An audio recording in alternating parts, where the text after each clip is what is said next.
Pernahkah kita bertanya, bagaimana cara manusia bersambung dengan Tuhannya yang berada pada dimensi yang berbeda? Ilmuwan besar Nikola Tesla pernah berkata, jika Anda ingin menemukan rahasia alam semesta, berpikirlah dalam terminologi energi, frekuensi, dan getaran. Pernyataan ini mengungkap kunci penting dalam memahami hubungan manusia dengan Tuhan. Dalam dunia fisika, semua hal di alam ini beroperasi dalam bentuk frekuensi dan gelombang. Lalu bagaimanakah dengan hubungan manusia dengan Tuhannya? Di dalam Al-Quran, Allah telah menjelaskan bahwa manusia tidak bisa bicara langsung dengannya secara fisik. Lantas, bagaimana cara manusia bisa berkomunikasi dan bersambung dengan Tuhan? Assalamualaikum warahmatullahi wabarakatuh. Jumpa lagi dengan Mbah Mun Najat Karimullah, sebuah channel tasawuf dalam perspektif ilmiah wa amalia. Bahasan kali ini merupakan bahasan yang cukup sensasional, bagaimana kita akan mengeksplorasi sains dikombinasikan dengan agama. Di dalam kehidupan ini, manusia selalu mencari cara untuk bersambung dengan Tuhan. Namun, apakah mungkin manusia bicara langsung dengannya? Dalam Al-Quran, Allah telah menjelaskan bahwa komunikasi dengannya tidak bisa terjadi secara langsung dalam bentuk suara manusia biasa. Allah berfirman dalam Quran Surat Al-Surah ayat 51, yang artinya, dan tidak mungkin bagi seorang manusia bahwa Allah berkata-kata dengannya, kecuali dengan perantaraan wahyu, atau di balik hijab, atau dengan mengutus seorang rasul lalu diwahyukan kepadanya dengan izinnya apa yang dia kehendaki.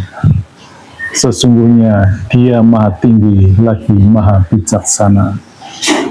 Ada beberapa kata yang amat menarik dalam surat Al-Surah tersebut. Yang pertama adalah dengan perantaraan.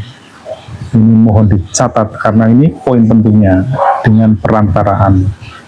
Kemudian yang kedua adalah dari balik hijab, dari balik yang menutupinya, menghijabnya. Dua kata itu menjadi poin penting dalam bahasan kami selanjutnya. Dari ayat ini kita memahami bahwa komunikasi langsung dengan Allah tidak mungkin terjadi. Ada sistem yang telah Allah tetapkan dalam berkomunikasi dengannya. Bukti lain bahwa manusia tidak bisa langsung bersambung dengan Allah, sebagaimana hadis Rasulullah SAW yang diriwayatkan oleh Tabrani dan Baihaqi, yang artinya doa seorang hamba akan tertahan di antara langit dan bumi sampai ia bersolawat kepadaku. Nah, ini menarik juga, bersolawat.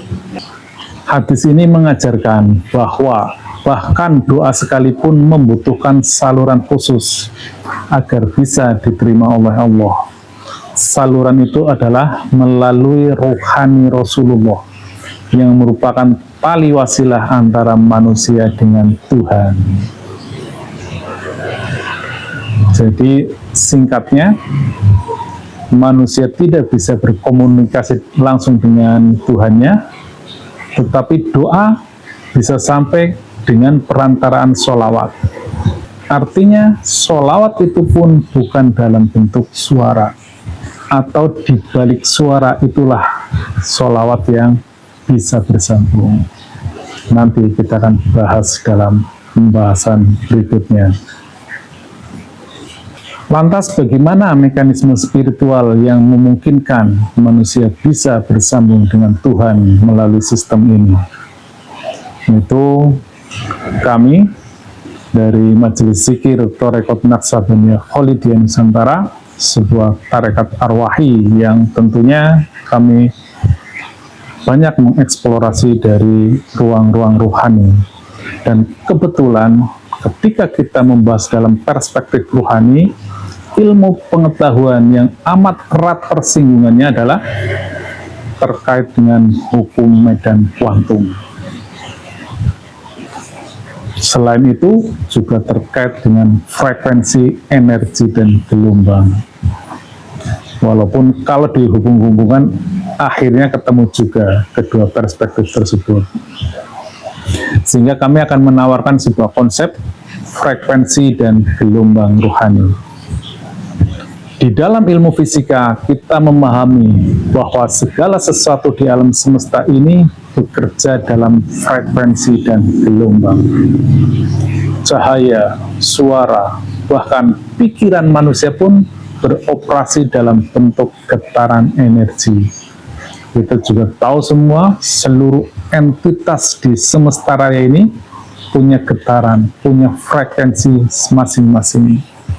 Sehingga itu sesuatu hal yang sifatnya general, yang sifatnya universal, yang sifatnya masif dan berlaku di semesta raya. Dalam ranah spiritual, para sufi memahami bahwa ruh manusia juga mempunyai frekuensi dan getaran tertentu. Semakin tinggi kesucian dan kejernihan hati seseorang, semakin tinggi pula frekuensi ruhani yang dapat diterima dan dipancarkan oleh jiwanya. Bagaimana cara sistem ini bekerja? Yang pertama, dimensi ketuhanan berbeda dengan dimensi dunia, atau dimensi alam ruhani berbeda dengan alam jasmani ini. Alam ketuhanan berada dalam dimensi kodim, atau yang lebih tepatnya adalah maha kodim. Namun di bawahnya ada alam kodim juga, yaitu alam cahaya, yaitu realitas yang melampaui ruang dan waktu. Sementara manusia berada dalam dimensi makhluk yang terikat oleh hukum fisika. Oleh karena itu, manusia tidak bisa mengakses Tuhan dengan cara biasa, melainkan harus menggunakan getaran rohani yang kompatibel dengan dimensi ilahiyah. Yang kedua, perantara dalam komunikasi dengan Tuhan. Seperti yang disebutkan dalam Quran Surat Al-Surah 51, komunikasi dengan Tuhan terjadi melalui 3 cara, yaitu pewahyuan langsung yang hanya diberikan kepada para rasul. Kemudian di balik hijab, ini yang menarik. Dan yang terakhir, melalui seorang rasul yang menjadi perantara pewahyuan. Artinya nyambung dengan yang pertama. Tetapi kami lebih tertarik dengan yang di balik hijab itu. Bagi kita yang bukan nabi, yang bukan rasul, cara yang memungkinkan adalah bagaimana kita berkomunikasi dengan Allah melalui tali wasilah dari belakang hijab itu. Hijab dalam perspektif tasawuf yang kami pelajari adalah segala sesuatu yang berada dalam dimensi alam realitas. Ketika kita berdoa dengan menggunakan kalimat-kalimat thayyibah dengan suara, sesungguhnya yang sampai itu bukan kalimatnya, tetapi dibalik itu semua justru suara, gerakan, dan lainnya itu adalah hijab. Justru kalau kita mengkombinasikan antara teori Tesla dengan Quran Surat As-Surah 51 tersebut, bahwa yang mungkin bersambung dengan Tuhannya adalah yang dibalik suara tersebut, dibalik gerakan tersebut, dibalik doa-doa kita, dibalik ibadah-ibadah kita. Itulah yang menghasilkan getaran, dan getaran itu yang memungkinkan bersambung ke dalam sistem wasilah, ke dalam frekuensi dan getaran ilahiyah. Dalam tasawuf ada konsep tali wasilah, yaitu rantai energi ruhani yang menghubungkan manusia dengan kesadaran ilahiyah. Ini seperti frekuensi radio, di mana untuk menangkap siaran tertentu, kita harus menyelaraskan gelombang kita dengan gelombang pemancar. Allah berfirman dalam Quran surat Al-Maidah 35, yang artinya, wahai orang-orang yang beriman, bertakwalah kepada Allah dan carilah wasilah untuk mendekatkan diri kepadanya dan berjihadlah di jalannya agar kamu beruntung. Ayat ini menegaskan bahwa manusia harus mencari wasilah atau perantara untuk mendekatkan diri kepada Allah. Dalam tarekat, tali wasilah ini diteruskan oleh ruhani Rasul yang tetap ada dalam alam qadim sebagai frekuensi permanen yang memancarkan cahaya wahyu. Seorang mursyid yang kamil mukamil bertindak sebagai adapter rohani yang menyelaraskan gelombang rohani murid dengan sistem tali wasilah ini. Dengan cara ini, manusia dapat tersambung dengan frekuensi ilahiyah melalui resonansi spiritual. Bagaimana agar manusia bisa bersambung dengan Tuhannya? Untuk bisa bersambung dengan frekuensi ilahiyah, manusia harus yang pertama, meningkatkan vibrasi rohani melalui zikir dan tawajuh, yaitu fokus kepada Allah Subhanahu wa Ta'ala, memurnikan jiwa agar tak ada lagi penghalang seperti nafsu, ego, dan lainnya yang merupakan penghambat resonansi rohani. Dan yang ketiga, menyambungkan diri dengan tali wasilah melalui rabitoh kepada seorang mursyid yang telah bersambung dengan sistem spiritual tersebut. Dalam tarekat, teknik seperti zikir kolbu dan aktivasi rohani berfungsi untuk meningkatkan getaran kesadaran manusia hingga kita merasakan koneksi dimensi ilahiyah. Demikian yang dapat kami sampaikan sebagai pijakannya. Adapun agar kita bisa memahami secara lebih konkret lagi dalam praktek-praktek ibadah, mungkin sedikit saya tambahkan bahwa kita bisa bersambung ke dalam sistem rohani di alam qadim adalah melalui dibalik hijab, bahwa seluruh aktivitas-aktivitas kita yang bisa ditangkap oleh pembaca virtual kita, yang bisa dibaca oleh panca indera kita, itu berarti dalam perspektif rohani adalah sebuah hijab. Jadi ini justru key poinnya. Ketika kita berdoa, doa kita adalah hijab, tetapi di balik hijab itu ada sesuatu yang bisa bersambung kepada Allah. Ini poinnya. Jadi jangan sampai keliru nanti kita tidak mau berdoa, kita tidak mau beribadah, tetapi poinnya bukan di situ, bukan di gerakan kita, bukan di ucapan kita, bukan di kata-kata kita, tetapi di balik hijab itu, itulah yang namanya frekuensi dan getaran. Demikian juga ketika kita berdoa tanpa disertai dengan sholawat kepada Nabi, itu pun doa kita akan ngawang-ngawang di antara langit dan bumi, atau dalam bahasa tasawufnya antara dunia dengan akhirat, antara yang jasmani dengan rohani. Dia mengawang-awang di antaranya sampai ia bersolawat kepadaku. Itu kata Nabi itu seperti itu.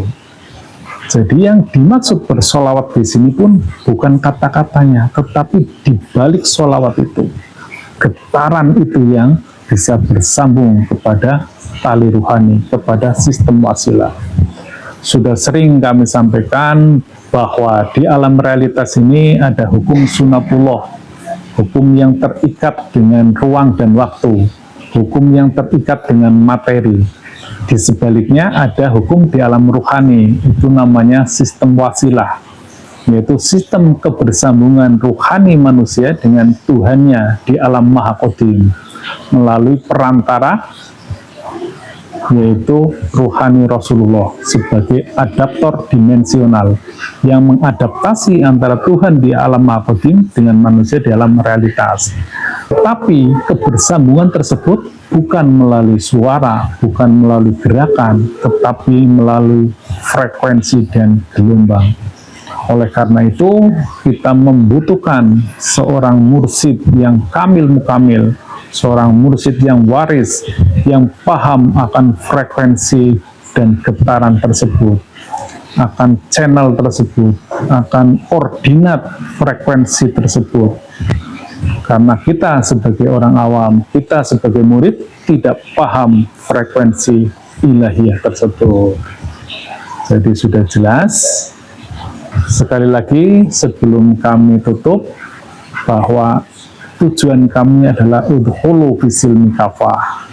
Kita bukan mengkomparasi dengan syariat, kita bukan substitusi atau menggantikan syariat, tetapi ini adalah asas komplementer, asas saling melengkapi. Ketika ibadah-ibadah kita hanya berhenti di level syariat, itu sesungguhnya hanya dimensi alam dunia ini, dimensi alam realitas ini, karena tidak kompatibel. Di alam ruhani tidak ada suara, tidak ada kata-kata, tidak ada huruf, tetapi yang memungkinkan adalah frekuensi dan gelombang, karena di sana adalah alam cahaya. Cahaya adalah partikel dan gelombang, sehingga hanya itulah yang memungkinkan kita bersambung. Itu pun kebersambungan kita tidak bisa langsung kepada Allah yang Maha Qadim, harus melalui sistem Qadim tersebut. Sekali lagi kami tegaskan, tidak mungkin kita berkomunikasi langsung dengan Tuhannya sebagaimana As-Surah 51, dan tidak mungkin doa kita pun diterima oleh Allah sebagaimana hadis tersebut, kecuali dengan adanya sholawat kepada Rasulullah. Demikian, semoga mencerahkan. Billahi anta maksudi wa ridhoka matlubi. Wassalamualaikum warahmatullahi wabarakatuh.